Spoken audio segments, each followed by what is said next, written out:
keanehannya banyak sekali itu. Kayak ada suara cekikikan di kamar yang terkunci tertutup gitu. Mau dibuka ada larangan, jangan dibuka gitu. Sering sekali cekikikan gitu, kadang malam-malam juga ada aja kayak suara orang jalan gitu, tek tek tek gitu. Kan ada pelayannya yang satu yang nginep di situ tuh, yang jagain, yang laki-lakinya tuh kan jagain di situ. Itu sering diganggu itu. Kadang malu gede besar gitu nampak di situ.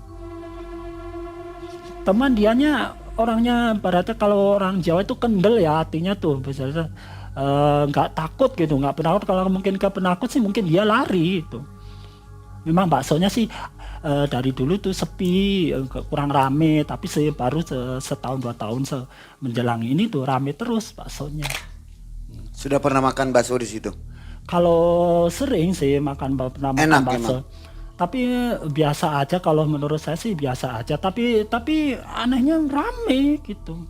Tapi biasa aja saya makan juga pada umumnya, bakso pada umumnya, tapi rame. Anehnya tuh. Bakso biasa ya? Bakso biasa, Bakso umum lah ya? bakso umum, bakso gitu. Memang aslinya dia orang sih, memang ya.